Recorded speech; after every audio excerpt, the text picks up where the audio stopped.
لله رب العالمين والصلاة والسلام على أشرف الأنبياء والمرسلين وعلى آله وصحبه أجمعين. قال رب اشرح لي صدري ويسر لي أمري واحلل عقدة من لساني يفقه قولي. سبحانك لا علم لنا إلا ما علمتنا إنك أنت العليم الحكيم ولا حول ولا قوة إلا بالله العلي العظيم ولا حول ولا قوة إلا بالله العلي العظيم ولا حول ولا قوة إلا بالله العلي العظيم. بسم الله ما شاء الله لا قوة إلا بالله ما شاء الله كل نعمة من الله ما شاء الله الخير كله بيد الله ما شاء الله لا يصرف السوء إلا الله.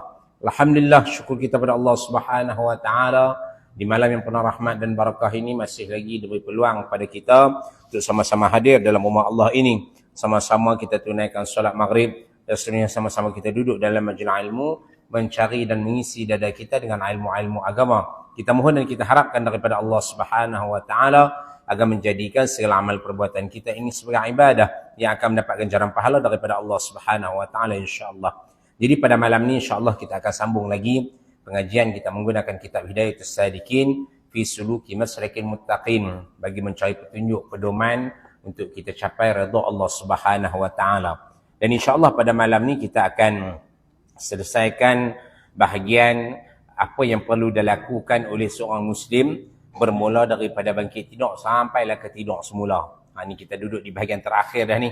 Kalau siapa-siapa lagi yang masih tercari-cari duk tengok apa aku nak buat apa time ni kosong banyak masa aku, contohnya lah orang yang dah pencen, apa nak buat, benda apa yang dia nak lakukan. Ni dalam kitab Hidayatus Salikin ni di perenggan yang terakhir ni lah. Ni dia punya penutup dia, bermula daripada bab yang kedua disebutkan di sini. Bab yang kedua persiapan lepas pada sembahyang. Maka perkara apa lagi yang kita perlu lakukan disusun satu persatu, ditunjukkan kepada kita step by step. Dan benda ni jugalah ana insya-Allah akan terapkan di pondok yang akan membangunkan ni.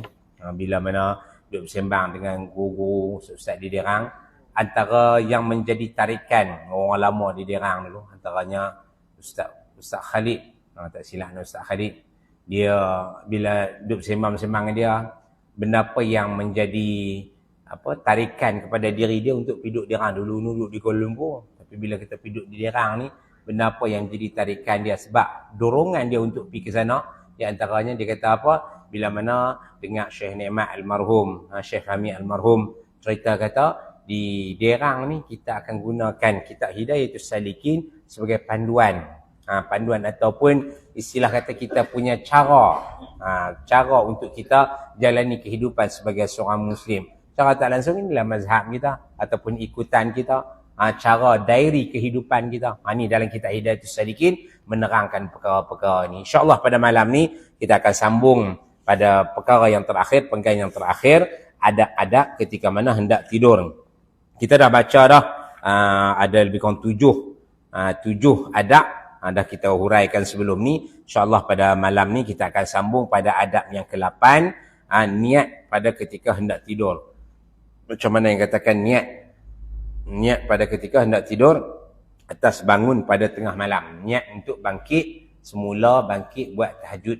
Ni ketika mana di akhir, sebelum kita letak kepala, sebelum kita pejam mata, kita niatkan dalam hati kita untuk bangkit tahajud. Kemudian selepas pada niat itu dia ada cara dia lagi. Ada setengah orang niat dah, tapi kan duk makan pahala niat dia lah. Sedap-sedap lah azan subuh dah. Sedap-sedap, oh Allah 10 minit lagi. Cuba tengok, kita dulu 10 terakhir Ramadan, kita boleh bangkit pukul 3.30 pagi, pukul 4, bangkit buat tahajud. Sekarang ni siapa tak boleh? Dia ada benda tak kena tu. Ada benda lah. Di antaranya, nanti dia akan disebutkan di sini, amalan-amalan selain daripada kita niatkan, ada amalan-amalan yang khusus yang perlu kita bagi perhatian untuk mudah kita bangkit mayang ataupun bangkit berqiyamul lail sebelum daripada azan subuh. InsyaAllah pada malam ni kita akan sambung pada muka surat 113. Muka surat 113. Kalau cetakan Jawi ni 113. Pada penggalan yang terakhir. Bab kedua pada menyatakan berbuat taat dan ibadah yang zahir. Lepas masih lagi dalam cerita ada adab hendak tidur. Qala musannif rahimahullahu taala wa nafa'ana bihi wa bi'ulum fid darain amin. Dan sunat engkau niatkan pada ketika hendak tidur itu atas bangun pada tengah malam. Kena niatkan. Niat kalau boleh ni lepas pada Ramadan kita duk biasa dah ataupun badan kita ni boleh dah duk jaga pukul 3:30 pagi tu bangkit aja. Jangan kata emsat dulu kot dan dulu kot. Sebenarnya kalau kata dan kita mula kata apa biar benda tu berlalu macam tu saja, esok ni payah nak bangun. Mula-mula dia bangkit 3:30, bangkit pukul 4. Habis raya saja, pagi raya tu pun dah biasa dia bangkit pukul 3:30 pukul 4, dia kan terjaga. Bila kata dah makan banyak, ni di antaranya lah. Makan banyak menyebabkan badan kita jadi berat. Payah nak bangun. 3:30 start dulu kot, jam kunci lah. Jam sana bunyi, jam sini bunyi, jam sana bunyi. Nak bangun tapi kan bila kata tunggu sat dulu, akhirnya lah lagi dekat-dekat nak azan, lebih kurang 15 minit nak azan barulah terbangkit. Tu pun kalau kata jenis layan kak, bila kata layan sampai ke berangkat, azan bukan nanti duduk lena lagi. Dia akan main balik perangai lama dulu. Jadi cara macam mana? Biar kalau kata kita dah terbangun, bangkit terus. Bangkit duduk dulu tak apa. Lihat ni yang paling eloknya pula, kalau kata ada ayak siap di kepala tu. Buat apa? Kalau kata bangkit tu, bila kita terjaga, bangkit minum ayak tu, insyaAllah badan kita akan jadi segar. Bila dah segar tu, insyaAllah lah boleh bergerak, kita tak akan mengantuk lah. Dan sunat engkau niatkan pada ketika hendak tidur itu, atas bangun pada tengah malam, kerana berbuat sembahyang tahajud. Buat sembahyang tahajud ni bangkit malam qiyamul lail, buat sembahyang tahajud. Tapi dalam bab sembahyang tahajud ni ada setengah para asatizah dan juga sebagian ulama dia kata tak ada sembahyang tahajud ni. Dia hanya sembahyang malam. Kutlah sembahyang tasbih ke, sembahyang istikharah ke, sembahyang hajat ke ataupun sunat mutlak. Tapi bangkit malam tu pun dah dinamakan sembahyang tahajud. Bangkit tu mayang dah pun dikira bertahajud, sembahyang tahajud. Tapi ada juga ulama dia kata adanya usolli sunat tahajud. Ada khusus sembahyang tahajud. Tak apalah, yang penting buatlah. Kalau kata tak sembahyang tahajud pun semua sunat mutlak, boleh dah. Boleh dah kita. Yang penting bangkit sembahyang sembah Allah Subhanahu wa taala. Kerana berbuat sembahyang tahajud atau kerana bangun dahulu daripada waktu subuh supaya engkau kerjakan sembahyang subuh pada awal waktu. Jadi dua niat. Niat yang pertama, bangkit awal kerana nak sembahyang tahajud berqiyamul lail, dan yang keduanya niat kata untuk sembahyang subuh di awal waktu. Sebab subuh ni pendek. Tambah pula bila kata lepas daripada ketetapan baru. Dulu ni ingat 2 tahun lepas dia kena tambah 8 minit. 8 minit. Kalau kata pukul 6, 8 minit baru azan. Dia jadi kuih pendek. Dia punya syuruk tetap yang sama, matahari terbit tetap sama. Berapa syuruk ni? Pukul 7 minit. 1 minit. Kalau subuh pukul 5.50. 5.51. 7 minit, 5.51. Lebih kurang dalam 1 jam 10 minit aja. 1 jam 10 minit. Kalau dulu ni 1 jam 18 minit. Ni 1 jam 10 minit. Ada kurang. Bila kata kurang, masa pendek, maka pada ketika itu bangkitlah awal buat persiapan. Jangan sampai terlajak. Ni kalau tengok dah cerah dah baru sembahyang, apatah lagi lah sembahyang di luar waktu. 1 minit terbit matahari lah. Maka maksudnya subuh dah habis dah. Bila subuh habis dah, maka kita qadaan. Kalau orang yang sengaja lalai, sengaja tangguh-tangguh sampai kata dah masuk 7 minit, 7 2 minit barulah nak takbir, maka pada ketika itu orang macam ni seperti mana disifatkan dalam Al-Quran, wailul lil musallin alladhina hum an salatihim sahun. Maka waillah bagi orang-orang yang lalai terhadap sembahyang mereka, saja melengahkan. Jadi biasakan diri kita ketika mana dalam bulan Ramadan kita boleh bangkit awal, boleh sembahyang berqiyamul lail, bertahajud, sembahyang di awal waktu. Lepas daripada Ramadan dikekalkan. Ni pun kita duk ada lagi yang duk puasa 6 ni. Dia puasa 6 waktu ni lebih mencabar. Lebih mencabar daripada puasa dalam bulan Ramadan. Sebab itulah kot Allah Ta'ala bagi pahala yang besar. Puasa 6 ni bagaikan berpuasa selama setahun. Siapa yang puasa 1 bulan Ramadan, fa'atba'hu sittan min Syawal, lalu diturutkan 6 hari dalam bulan Syawal, faka'annama yasumud dahar, Nabi kata. Seakan-akan dia berpuasa 1 tahun. Banyak. Macam mana ni 1 hari ni kita boleh gandaan yang cukup banyak ni. Dapat pahala bagaikan berpuasa selama setahun. Kerana apa? Dia punya cabaran, rintangan dia tu cukup hebat. Tengah-tengah duk puasa, ni Ustaz, ada rumah terbuka ni, open house, mai lah bawa anak bini. Allah tak pi, macam tak kena. Dia duk panggil macam tu, mai lah, alah mai, jangan minum-minum kuih. Bukan masalah minum kuih, kita puasa. Mana buat macam mana? Tapi di antara puasa dengan meraihkan kawan-kawan, ada masa lagi. Tak apalah, raihlah dulu. Ni dia saja seakan-akan macam nak cerita orang, aku puasa. Tak payahlah duk cerita ke orang. Dan malahan jangan duk tanya pula. Puasa nak banyak lagi kot tu. Allah duk pergi tanya orang pula lah. Tak payah duk tanya lah. Benda sunat ni sepatutnya disembunyikan, disorok, bukan diwar-warkan. Orang tanya pun, adalah berapa hari kata? Adalah 6 hari lagi. Adalah 6 hari. Tak mula lagi pun. Adalah 6 hari lagi. Duk 6 hari tu lah. Jadi sepatutnya kita tak duk tanya lah. Kalau kita ada peluang untuk cerita, puasa 6 cerita tentang kelebihan. Tapi jangan sampai kita korek rahsia. Duk pergi tanya, ada yang setengah orang tu, Ustaz, puasa 6 habis lah kot. Allah, dia tanya depan orang macam tu. Duk tanya apa macam tu. Kita pun nak cerita, tak cerita. Sebab itulah kot Imam Malik, dia memakruhkan berpuasa 6 ni. Kerana apa? Takut orang rasa kata yang tu wajib. Padahal benda tu sunat je pun. Tak puasa pun tak apa.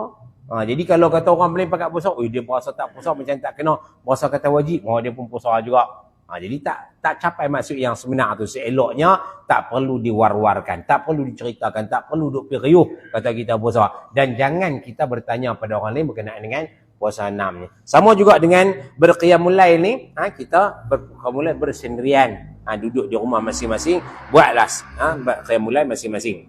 Kemudian kata musannif lagi, kata Imam Ghazali rahimahullahu ta'ala, rak'atani fi jawfil laili kanzani min kunuzil birri. Artinya 2 rakaat di dalam tengah malam itu, iaitu 2 perbendaharaan daripada perbendaharaan kebajikan di dalam syurga. Semayang malam, rak'atani fi jawfil lail. 2 rakaat pada penghujung malam, maksudnya sebelum subuh. Dia punya kelebihan dia, kanzani min kunuzil birri. 2 perbendaharaan, 2 gudang. 2 benda yang besar di antara gudang-gudang kebaikan. Jadi kita dapat kelebihan yang besar. Ni buat sembahyang 2 rakaat aja, kalau boleh jangan duduk tinggal. Kita pun antara lekat tak lekat je. Tapi kalau Syekh Fahmi ni, yang penyunting kitab Hidayatus Salikin ni, tak tahulah pengalaman anak duduk misalkan dia kena dirang, kemudian duduk bermusafir, bila kita tak pernah tinggal, dia akan ambil juga 2 rakaat sebelum azan subuh. Dapat juga 2 rakaat. Lepas pada azan saja, dia mayang 2 rakaat lagi, dia start kereta habis. Dia dirang pun sobat tu lah, ketika musafir pun sobat tu lah. Ada musafir dengan dia pernah bermusafir pergi ke Indonesia, dan pergi sewa hotel dekat Penang dan naik ferry. Macam tu juga. Dalam musafir, ruang bilik yang taklah besar mana, tapi tetap juga didirikan 2 solat sebelum semayang subuh. Lepas pada subuh tu nak bergerak dah, semayang subuh di dalam bilik hotel tu je lah. Jadi 2 rakaat tu tetap juga dilaksanakan. Kita pun kalau bolehnya, teruskanlah budaya kita kan dalam bulan Ramadan. Boleh bertahajud, boleh berqiyamul lail, boleh baca Al-Quran, boleh berzikir, teruskan sampailah. Kalau boleh biar benda tu jadi rutin harian kita. InsyaAllah kita tekad betul-betul dapat kita laksanakan dengan sempurna. Maka perbanyakkan olehmu dengan perbendaharaan itu akan bekalmu pada hari akhirat. Maka tiada mengkayakan akan dikau oleh perbendaharaan dunia ketika engkau mati. Masa mati tu, kita akan boleh bawa apa dah. Bila cerita mati ni teringat minggu lepas tu. Sahabat kita. Allah. Ana pun rasa, kita terkejut. Hari Isnin main kuliah. Malam tu, dia rasa tak pernah lagi lah. Nama Khairul bin Azmi. Kan Khairul Azmi nama dia? Muhammad Khairul bin Azmi. Dia nampak lah dia duduk kuliah di sini. Duduk main kuliah. Tapi lepas mayam, dia salam sembang-sembang aku. Tapi malam sebelum dia meninggal tu, dia main salam kita di sini. Main sampai ke sini. Allah seakan-akan tahu. Seakan-akan berasa dah kata, nak akhir dah ni. Minta maaf apa semua siap. Main berjumpa dengan kita. Abang Ustaz, selamat hari raya Aidilfitri, maaf saya batin. Ataupun selamat hari raya Aidilfitri, maaf saya batin. Terkejut petang tu. Tengok-tengok ni betul kan ni? Betul ke kata meninggal ni, mari duduk sembang elok, tiba-tiba hari ni tak ada dah. Allahu Akbar. Tapi dia orang yang baik lah. Pengakhiran yang baik. Rajin duduk bertanya dengan para asatizah, duduk tengok balik. Ustaz-ustaz lain pun rajin duduk bertanya, rajin meraih kan. Duduk di hospital rasa mudah lah. Masuk hospital Kulim kan, cerita nama dia kan mudah lah. Apa urusan pun. Jadi mati dalam kebaikan, husnul khatimah, insya-Allah berbahagialah dia. Mungkin dalam kubur ni insya-Allah lah, duduk dengar dekat sini, dia tak dalam sini di sini je. Berbahagialah dia. Boleh duduk mengaji terus. Sebelum ni duduk sini balik ke? Ni tiap-tiap malam boleh ikut di sini. Duduk tepi ni, duduk dengar kuliah tiap malam. Allahu akbar. Taman syurga. Taman orang yang baik, insya-Allah diletakkan di dalam syurga yang tertinggi. Dan baca olehmu pada ketika hendak tidur itu. Ni masa ketika mana kita nak tidur. Ni adab yang ke-8, selepas pada kita niat. Dan lepas pada tu, kita baca pula. Ni yang ke-9, baca olehmu pada ketika hendak tidur itu. Bismika Rabbi wada'tu jambi. Baca ni doa yang khusus. Ni kita duk hafal selalu apa? Bismika Allahumma ahya wa amut. Dengan namamu ya Allah, aku hidup dan juga aku mati. Sekali-sekala, tengok tak? Ada bertambah tak? Kita duk hafal lama dah. Daripada sekolah rendah lagi duk Bismika Allahumma ahya wa amut. Cuba tambah sikit. Apa dia tambah dah? Bismika Rabbi wada'tu jambi. Wa bismika arfa'uhu faghfirli zambi. Allahumma qini azabaka yawma tab'asu ibaduk. Allahumma bismika ahya wa bismika amutu. A'udzubika min syarri kulli dhi syarr. A'udzubika min syarri kulli dhi syarr. Ni doa ni yang merangkumi keseluruhan ni. Kita nak tidur, kita bukan sedar apa yang berlaku. Kita tidur teruyuk terus. Tak tahulah benda apa. Jadi masa ketika tidur itulah serah pada Allah Subhanahu wa taala. A'udzubika min syarri kulli dhi syarr. Ana terjemahkan secara ringkas saja. Bismika Rabbi wada'tu jambi. Dengan namamu ya Allah aku meletakkan lambungku. Lambungku, belakangku, jambi. Wa bismika arfa'uhu. Dan dengan namamu aku mengangkatnya. Maksudnya aku bangun, aku letak sekarang ni, aku rebahkan badanku. Dan dengan namamu juga aku bangkit. Aku bangun daripada tidurku. Faghfirli zambi. Maka ampunilah dosaku. Minta siap-siap. Sebelum kita tidur, takut tidur oyuk terus. Bukan pasal takut apa tak. Allah Ta'ala nak ambil nyawa ni bila-bila pun boleh. Masa tidur, masa jaga, masa tengah duduk buat kereta, seperti mana saudara kita, masa tengah duduk berjalan, masa tengah duduk sujud, masa tengah duduk semayang, macam-macam keadaan ada orang mati. Jadi kita tak tahu. Takut kalau Allah Ta'ala ambil ketika mana kita tidur ni, maka kita mati dalam keadaan persediaan. Itu kita minta siap-siap.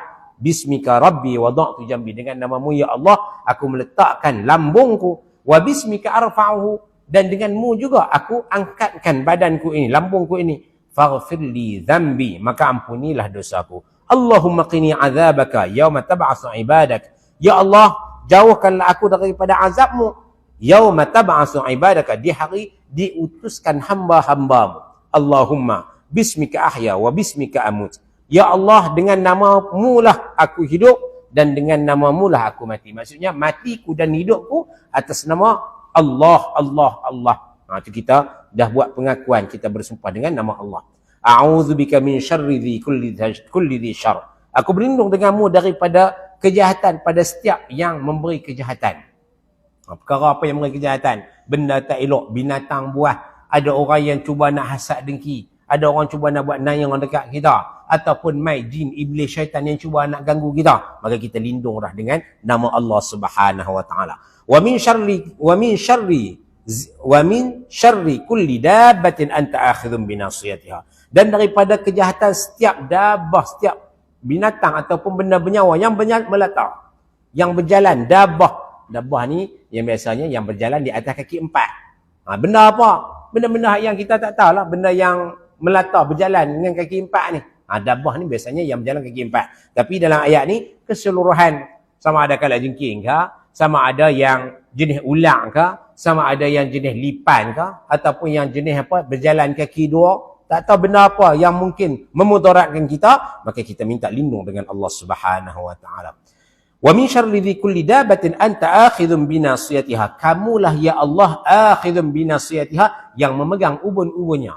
Kita meyakini bahawa Allah Ta'ala berkuasa pada sesuatu. Setiap benda ni semua Allah Ta'ala berkuasa. Termasuk jugalah binatang-binatang berbisa. Yang mungkin nak serang kita, yang mungkin nak ketik kita, yang mungkin nak katuk kita. Baca yang ni Allah Ta'ala akan pelihara. Minta dengan Allah Ta'ala. Allah Ta'ala yang gerakkan binatang-binatang ni. Ni tak pasal-pasal kita pun mana nak perasan berjalan waktu malam. Tiga ekor dia patah balik bagi kaki kita. Kita ulang ni. Ulang ni sifat dia macam tu. Dia terpijak je, dia patah balik, dia bagi lah. Tak kira lah ulang kapuak ke, ulang apa ke. dia terpijak badan, dia merasa kata dia tertekan ataupun rasa sakit, dia akan patah balik patuk kaki kita. Jadi siapa yang akan melindungi kita pada ketika itu, tak lain tak bukan hanya Allah Subhanahu wa taala. Surah wa min syarri dzi kulli dabbatin anta akhidhun bi nasiyatiha inna rabbi 'ala siratal mustaqim. Itu sambungan lagi. Ini antara doa yang diajarkan oleh Rasulullah kepada Abi Darda. Dalam Hizib Nasr pun ada dimasukkan doa ni. Amalkan yang tu, insya-Allah Allah Taala pelihara diri kita. Siapa yang berasa kata ada gangguan, stres, berasa tertekan dengan hidup, cubalah baca ni di antara ayat ni. Kita minta supaya Allah Taala lindungi diri kita. Stres ni nak sampai ke peringkat, kerana semalam ni adalah seorang sahabat mesej pada menantu dia. Menantu dia ni, dia jenis orang yang panah baran. Jenis panah baran. Dia gaduh nak marah, tak boleh nak tegur apa sikit, cakap balik apa semua. Kita pun tak tahu, saya tak tahu lah Ustaz nak buat macam mana Ustaz. Minta tolonglah Ustaz, tolonglah. Nak buat macam mana ni? Dia kata, macam ni lah kita yang boleh, takkan boleh kan? Buat macam ni je lah. Antaranya, amalkan hizib ni, zikir-zikir ni. Kerana apa? Bila mana kita jenis panah baran ataupun jenis emosi ni, cepat nak meradang ni, takut ada gangguan-gangguan lain. Syaitan iblis ni akan masuk dekat kita. Kalau dia masuk dalam badan kita ni, silakan dalam hadis Nabi sebut, syaitan ataupun jin ni, dia akan masuk ke dalam tubuh badan ni, dia akan berjalan di urat-urat darah.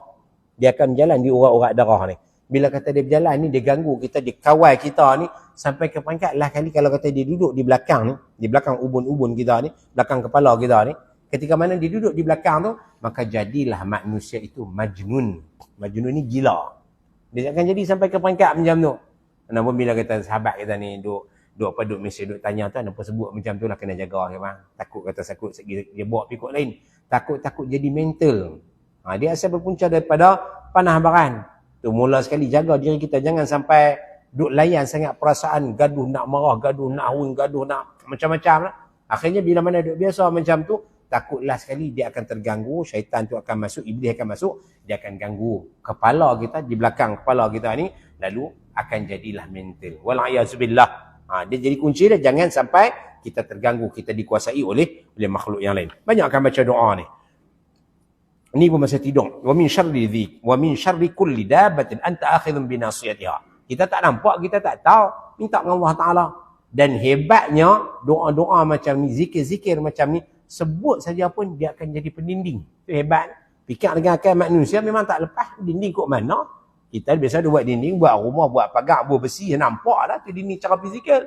Nampaklah. Tapi dengan sebutan zikir ni macam mana boleh jadi pendinding? Benda ni terbukti. Orang duk baca dah dengan berzikir, boleh duk halau syaitan. Tambah pula dengan orang yang kita sendiri cuba rasa. Kita sendiri ketika mana tertekan, tak tahu nak buat macam mana, tak tahu hilang punca nak macam mana. Baca doa-doa yang diajarkan oleh Rasulullah. Banyakkan berselawat, baca Al-Quran. Apa akan jadi? Hati kita akan tenang. Tu sebut la ilaha illallah. La ilaha illallah, la ilaha illallah. Kalimah la ilaha illallah tu sebenarnya memberi ketenangan kepada hati.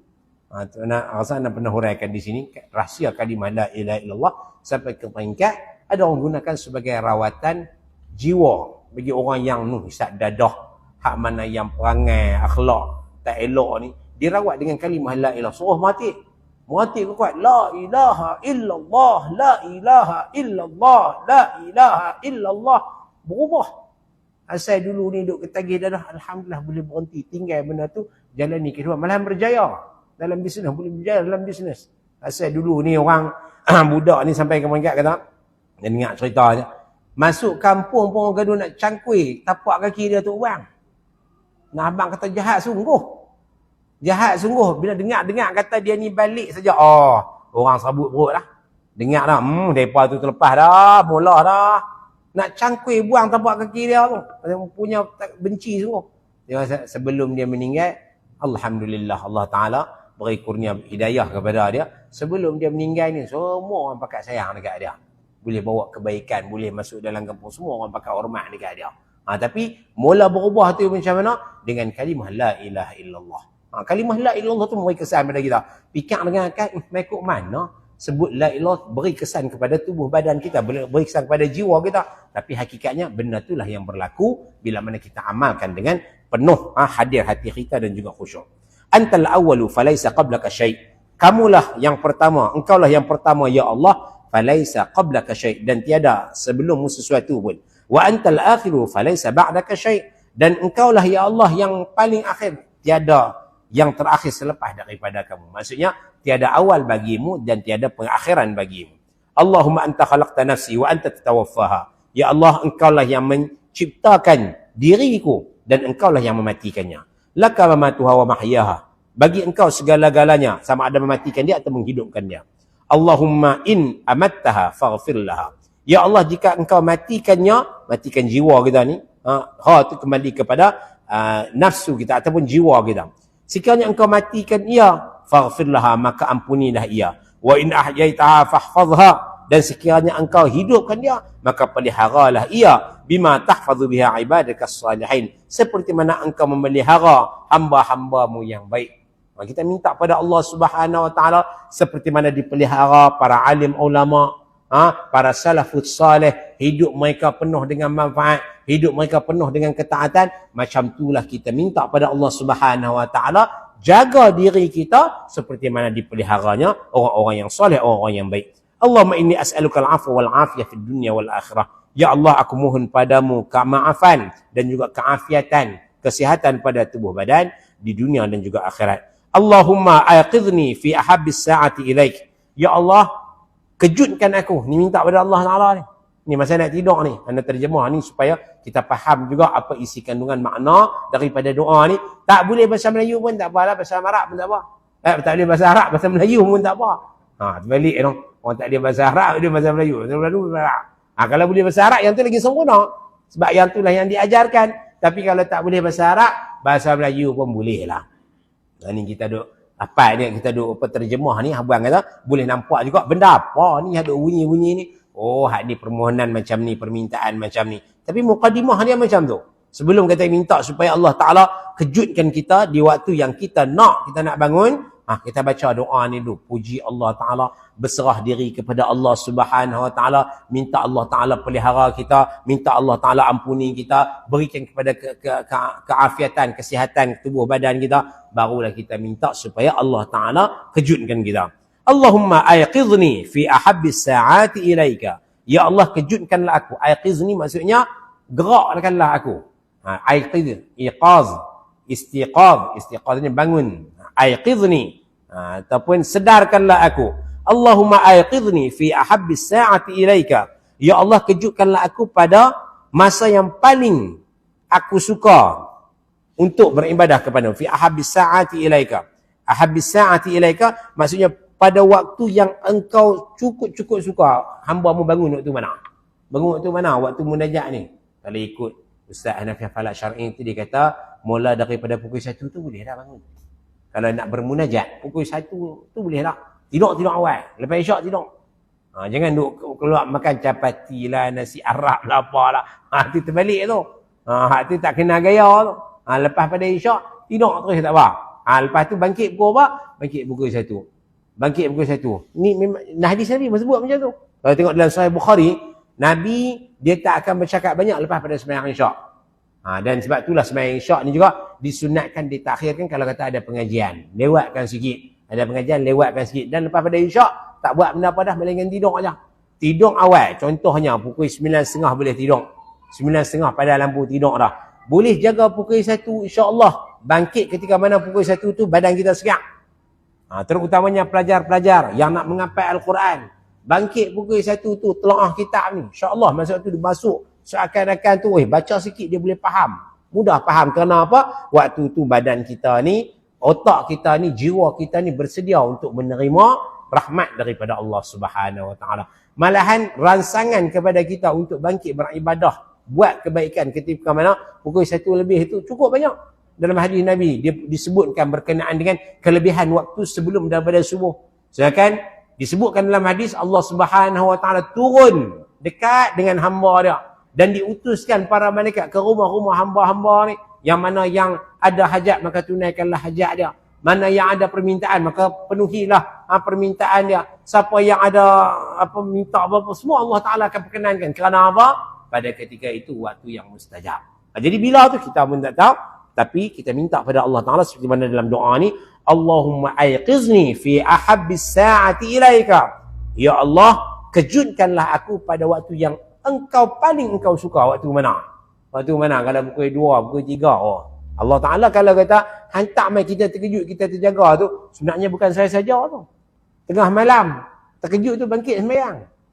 Jangan terkejut-terkejut, oh pejam mata juga. Oh gelap begini, aku takut hantu ni. Ada kat jenis tu. Tak mau nak bangun juga, pejam juga mata. Awaknya terjaga lah, jaga tu patutnya bangkitlah sembahyang. Allah Ta'ala sengaja hantar mai tweet kita ni suruh bangkit. Apatah lagi orang yang dah tertidur, terbangun. Itu besar tu, dia punya ganjaran pahala. Kalau tak tidur, tu tak jadi aja. Tak tidur macam mana? Masa 10 terakhir Ramadan baru ni. Ada guru tu tak pernah duk main mayang. Kayak mulai di masjid. Kali pertama main, dia bukan duk lena. Siap dia buat koci lagi pula ajak kawan menyembang. Allahu Akbar. Bila kata main, kata nak buat qiyam mulai, lena lah dulu. Lena dulu, bangkit tu. Masa tu yang dikatakan bangkit buat mayang tahajud. Qiyam mulai yang sebenar setelah mana kita tidur. Ni kalau tak tidur, tak jadi. Tapi siapa yang tidur, diberikan, direzekikan oleh Allah Subhanahu Wa Taala terkejut pada malam hari, jangan buang masa bangkit mayang. Bangkit buat amal kebaikan, bangkit buat sembahyang malam. Kalau paling kurang pun berzikir pada Allah Subhanahu Wa Taala. La ilaha illallah wahdahu la syarikalah, lahul mulku wa lahul hamdu yuhyi wa yumiitu wa ala kulli syai'in qadir. Paling kurang kita baca yang tu. Ngantuk sangat terjaga. Terjaga kisnya apa? Mimpi kena ligar harimau. Mimpi kena ligar harimau terjaga Allah, terjaga. Selain daripada mimpi hak tak elok tu bacalah Allahumma inni a'udzubika mimma ajidu wa uhadir. Allahumma inni a'udzubika mimma ajidu wa uhadir. Ya Allah, aku berlindung denganmu daripada apa yang aku nampak dan apa yang aku bimbangkan. Yang kalau ikut sunatnya, tiupkan sebelah kanan 3 kali, kemudian tidurlah balik. Tapi kalau nak tidur balik dah mengantuk sangat ni tadi terkejut, baca dulu la ilaha illallah wahdahu la syarikalah, lahul mulku wa lahul hamdu yuhyi wa yumiit wa huwa ala kulli syai'in qadir. Tidur baliklah. Beradir sikit, tidur balik. Jangan tidur kat situ juga, beradir sikit daripada tempat kita tidur tadi. Kemudian kata musannif lagi, wasta'milni. Ni doa, sambungan pada doa panjang tu. Paling kurang kita baca Melayu pun tak apa dah. Wasta'milni bi ahabbil a'mali ladaika. Wasta'milni bi ahabbil a'mali ladaika. Dan gerakkanlah aku, mudahkanlah aku beramal, melakukan satu kebajikan pada kebajikan yang paling engkau suka. Buat apa lagi waktu malam tu kita bersujud lah. Paling elok tengah malam, bangkit tu sembahyang, minta pada Allah Subhanahu Wa Taala. Tu amalan yang paling sempurna. Tapi kalau paling tak pun kita sebut zikir tu pun dah boleh dah. Allati tuqarribni ilaika zulfa. Yang mana dengan amalan tadi mendekatkan aku kepada engkau dengan sedekat-dekatnya. Ilaika zulfa, sedekat-dekatnya dengan engkau. Bila kita dekat dengan Allah Subhanahu Wa Taala, tak ada halangan, tak ada kepayahan, tak ada benda-benda yang akan mengganggu diri kita kerana kita dah dekat dengan Allah Taala. Wa tub'iduni min sakhatika bu'da. Dan engkau menjauhkan dengan amalan tadi, engkau jauhkan aku daripada kemurkaanmu dengan sejauh-jauhnya. Itu amalan yang kita buat pada tengah malam lagi, supaya Allah Ta'ala jaga diri kita, jauhkan diri kita daripada perkara-perkara yang tak elok, dan juga jauhkan diri kita daripada perkara-perkara yang mendatangkan kemurkaan daripada Allah Ta'ala. Wa as'aluka fa'atini. Ya Allah, aku mohon padamu, berilah. Dari Allah Ta'ala bersebut, ud'uni astajib lakum. Berdoalah, mintalah kepada aku, astajib lakum, aku akan perkenankan. Tambah pula minta ketika mana? Sebelum subuh, waktu sahur. Allahu Akbar, waktu sahur ni masa yang paling mustajab. Antara masa yang mustajab. Allah Ta'ala duduk dekat dengan kita. Kita sujud, duduk mendekat, mendengar kita, permintaan kita ketika mana kita sujud. Maka mintalah pada Allah Ta'ala. Wa astaghfiruka faghfirli. Aku mohon ampun padamu ya Allah, maka ampunilah aku. Wa ad'uka fastajib li. Dan aku berdoa kepadamu, memohon padamu, fastajib li, maka perkenankanlah permintaanku. Itu doa dia tu. Ni doa sebelum kita nak tak kepala, sebelum kita tidur. Baca doa dulu. Bahasa Melayu pun tak apa.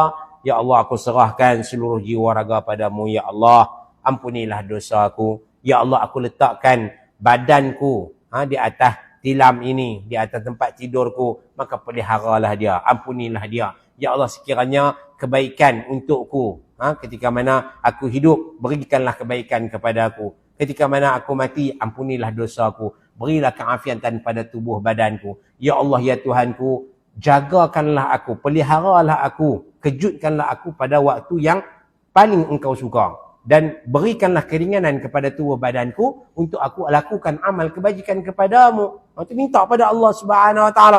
Itu terjemahan daripada doa-doa tadi. Yang mana amalan tadi mendekatkan aku padamu ya Allah, dan jauhkanlah aku daripada perkara-perkara yang mendatangkan kemurkaan-Mu ya Allah dengan sejauh-jauhnya. Ya Allah, aku mohon padamu, maka berikanlah. Ya Allah, aku mohon lindung padamu, maka lindungilah diriku ya Allah. Pada kita tidur. Kemudian lepas pada tidur tu buat apa pula? Setelah itu, maka baca olehmu ayat kursi. Ayat kursi ini. Bagus ayat kursi ini. Kita duk baca selalu. Lepas pada sembahyang, tiada jarak di antara kita dengan syurga melainkan mati. Tu ayat kursi, itu kelebihan dia. Masa nak tidur pun baca ayat kursi, insya-Allah syaitan tak akan mengganggu kita. Dan amanar rasul, lepas pada ayat kursi, amanar rasul hingga akhir surah. Amanar rasul bima unzila ilaihi min rabbihi wal mu'minun. Sampailah ayat yang terakhir macam mana? Warhamna waghfir lana warhamna anta maulana fansurna 'alal qaumil kafirin. Sampai terakhir tu baca tu. Kemudian baca pula lepas pada tu apa dia? Digabung ni. Sebelum ni Nabi baca ayat kursi dan juga amanar rasul. Dan lepas pada tu dia hanya baca 3 qul. Dia baca 3 qul, tiup ke tangan, kemudian sapu kepala, badan semua sampai ke kaki. Tapi yang ni digabungkan dua-dua. Ayat kursi, amanar rasul, dan dibaca juga dan baca olehmu qul huwallahu ahad, qul a'udzu birabbil falaq, qul a'udzu birabbin nas, dan surah tabarakalladzi biyadihil mulk. Panjang ni noh. Tabarakalladzi biyadihil mulk. Tak apalah kalau dengar-dengar, tu jam Ustaz. Tak ada nak tabarakalladzi, kami tak ada nak hafal. Duk baca lepas mayang dah tapi tak ingat lagi. Tak apalah. Kalau tak boleh buat semua, jangan tinggal semua. Tadi kita boleh buat doa tu pun dah diterjemahkan, bacalah yang terjemahan tadi.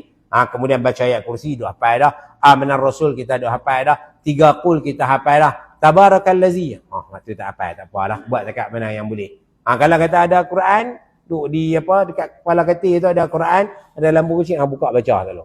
Jadi baca masa duduk lah, jangan masa duduk lena. Sekali lena baca tak tahu ke mana, Quran jatuh atas muka, kita pun kuyuk pergi. Tak tahu duk baca apa. Baca tu biar duduk. Masa duduk kita baca, insya-Allah apa yang kita tuturkan tu betul. Nak berzikir tak apalah, kita zikir Allah Allah Allah Allah. Tertidur pun insya-Allah mulut kita sebut dengan sempurna Allah Allah Allah. Tapi kalau tabarakallazi tak dia bunyi kat lain. Tabarakallazi biyadihil mulku wa huwa ala kulli syai'in qadir. Alladzi khalaqal mauta wal hayata liyabluwakum ayyukum ahsanu amala wa al-'azizul ghafur. Atas lagi sambung pergi surah Yasin. Ada agak di tengah-tengah tu. Mai kok mana awaknya panjang lain macam ni, pokoknya masuk surah Yasin. Tak apalah, kalau kata boleh duduk kita baca dengan sempurna ketika mana kita duduk. Kalau kata dah mengantuk, tak apalah, tinggal di tepi, kita berzikir, kemudian kita tidur tu. Kemudian panjang juga tu, dan hendaklah engkau banyakkan berzikir hingga tidur. Itu yang ke-12, lepas pada kita dah selesai baca surah tadi, banyakkan zikir sampailah kita tertidur. Dan sunat tidur itu atas taharah, insya-Allah kita akan sambung dalam pertemuan yang depan. Jadi sekadar itulah yang boleh anda kongsi bersama pada malam ini. Mudah-mudahan apa yang kita dengar, apa yang kita baca memberi manfaat pada kita semua. Mohon maaf salah kata tersilap bahasa. Aqul qauli hadza wa astaghfirullahal azim li wa lakum. Wassalamualaikum warahmatullahi wabarakatuh. Subhanakallahumma hamdika asyhadu an la ilaha illa anta astaghfiruka wa atubu ilaik. Bismillahirrahmanirrahim. Wal 'asri innal insana lafi khusr illa alladhina amanu wa 'amilus salihat wa tawasaw bil haqq wa tawasaw bis sabr. Bismillahirrahmanirrahim. Alhamdulillahirabbil alamin. Wassalatu wassalamu ala asyrafil anbiya'i wal mursalin wa ala alihi wa sahbihi ajma'in. Allahumma ij'al jam'ana hadha jam'an marhuma wa tafarraqna min ba'dihi tafarruqan ma'suma. Allahumma astur 'uyubana wa 'uyuba mu'allimina 'anna wa la tudhhib barakata 'ulumihim 'anna ya rabbal alamin. Wa sallallahu ala sayyidina Muhammad wa ala alihi wa sahbihi wasallam. Walhamdulillahirabbil alamin. Assalamualaikum warahmatullahi wabarakatuh.